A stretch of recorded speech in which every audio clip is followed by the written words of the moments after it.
Hola! Toleleje. Kunin at basahin, kunin at basahin. Ako po si Kuya Sam Pagaduan, ang inyong kasama sa ating lumalim at mamunga Gospel Reflection. Ngayon ay February 13, 2026. Ang mabuting balita ng Panginoon ayon kay San Marcos, chapter 7, verse 31 to 37.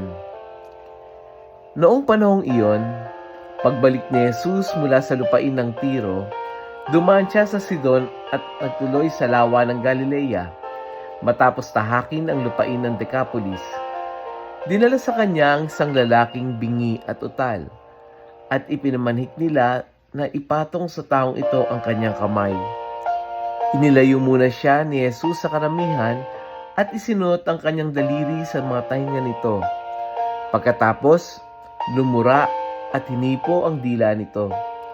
Tumingala si Jesus sa langit at nagbuntong hininga at sinabi sa tao, Ephata, ibig sabihin mabuksan. At nakarinig ito, nawala ang pagkautal at nakapagsalita na ng malinaw. Sinabi ni Jesus sa mga tao na huwag ibabalita ito kanino man.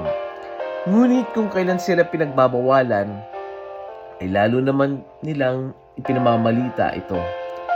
Sila'y lubhang ng gilalas at ang wika. Anong buti ng lahat ng kanyang ginawa?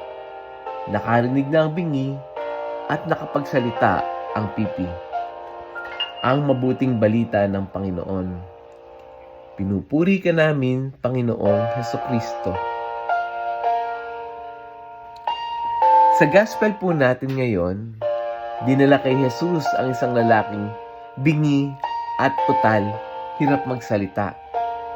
Napakaganda ng pagkakalapat ng detalye ng scene na ito. Hindi siya ipinahiya ni Jesus.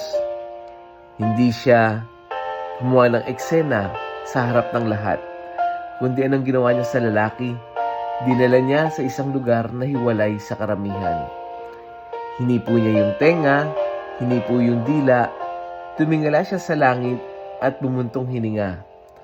Pagkatapos ay sinabi niya, Ephata, o ang ibig sabihin ay mabuksan. At agad nabuksan ang pandinig at nakapagsalita ng malinaw. Alam niyo po yung salitang Ephata ay salitang Aramaic. Ito yung language ni Jesus. Hindi lang ito simpleng utos na mabuksan, kundi ito ay isang napaka-powerful na command ni Jesus. Isang powerful na salitang nagbibigay buhay, salitang nagbubukas ng mga sarado. At yung himalang ito ay hindi lang tumutukoy physically. Ito rin ay sumisimbolo ng mas malalim na pagbubukas. Pagbubukas ng tenga para marinig ang salita ng Diyos.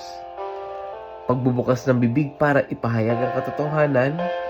Pagbubukas ng puso para magmahal.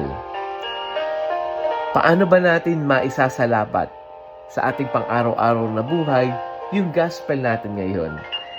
Nakalimutan ko yung pangalan ng pari na laging ginagamit ay salitang maisasalabat. Kung titingnan natin and we ask ourselves, ilang beses na ba tayong naging bingi? Naging bingi tayo sa payo. Naging bingi tayo sa katotohanan. Naging bingi tayo sa pangangailangan ng kapwa.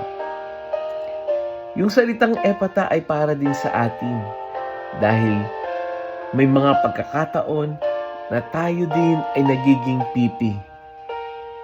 Tayo din ay nauutal. Nauutal tayo at hindi makapagsabi ng sorry. Nauutal tayo at hindi makapagsabi ng kailangan ko ng tulong. Nauutal tayo at hindi makapagsabi ng kailangan kita, mahal kita. At minsan, ang pinakamasakit, sarado ang puso natin. Sarado dahil nasaktan, sarado dahil napagod, sarado dahil natakot. This day, ito yung gusto kong marinig mo na sinasabi sa ni Jesus. Ephata, o mabuksan. Mabuksan ang iyong tenga para marinig mo na mahal ka ng Diyos. Mabuksan ang iyong bibig para magsalita ng kabutihan at pag-asa. Mabuksan ang iyong puso para muling magpatawad. Let us pray. Panginoong Jesus, ikaw na nagsabi ng Ephata. Sabihin mo rin ito sa akin ngayon upang mabuksan yung aking tenga, upang marinig ko ang iyong tinig. Buksan mo rin yung aking bibig upang magsalita ng katotohanan at pagmamahal. Buksan mo yung aking puso upang hindi kami manatiling sarado sa iyong biyaya. Huwag mo kaming pabayaan na mapahiya. Hawakan mo kami, ilumin mo kami, at bagungin mo kami. Amen. Kung may kakilala kang parang sarado ang puso, pinanghinaan ng loob, o hirap magsalita ng totoo, baka ito yung mensaheng kailangan niyang marinig. Ephata, o mabuksan. I-share natin yung audio gospel reflection na ito sa ating mga GC, sa ating mga kaibigan, kamag-anak, kapamilya, o classmate. Muli, ako po si Kuya Sam Pagaduan, lagi nag-aanyaya. Halina, tayo ay lumalim at mamunga. Lumalim sa pananampalataya at mamunga na mabubuting gawa. God bless us all.